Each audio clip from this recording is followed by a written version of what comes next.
సిద్ధగురు శ్రీ రమణానంద మహర్షి వారు 2023వ సంవత్సరంలో ఎన్నో ఉత్కృష్టమైన అసామాన్యమైన కార్యక్రమాలు చేపట్టారు.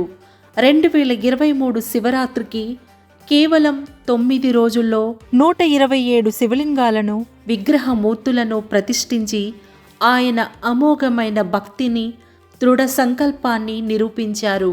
దశమహావిద్యా దేవతల గురించి మార్చి 2023 నుండి 6 నెలలు ప్రవచనాలు చెప్పి ఆధ్యాత్మిక చరిత్రలో ప్రభంజనం సృష్టించారు. వారి 121 మంత్రాలు ఉపదేశించి ప్రతి విద్యలో 2 హవనాలు నిర్వహించారు. మంత్ర జపంతో ప్రతి భక్తునికి అమ్మవారి దర్శనమై ఎంతో ఆనందాన్ని ప్రేరణను పొందారు. ప్రతి ఒక్క శిష్యుడు భక్తుడు దశమహావిద్యా దేవతల ప్రతిష్టలో పాల్గొని అనుగ్రహాన్ని చవిచూశారు. దశమహావిద్యల వరుస క్రమాన్ని సరిచేయడమే కాకుండా ఎన్నో అసత్య కథనాలను ఖండించి నిజాలను శాస్త్ర ప్రామాణికంగా నిరూపించారు.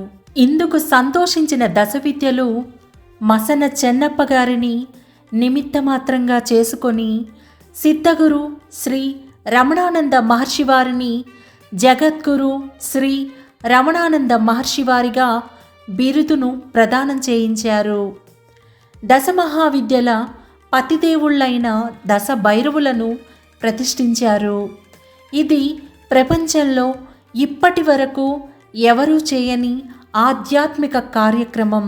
అనేక తంత్రశాస్త్రాలను పరిశోధించి దశభైరవులపై ప్రవచనాలు చెప్పడం, శ్లోకాలు వ్రాయడం మరొక అద్భుతం. శ్రీ భైరవ నవరాత్రులు జరిపిన మొదటి దక్షిణ భారతదేశ గురువుగా ప్రతిష్టను పొందారు.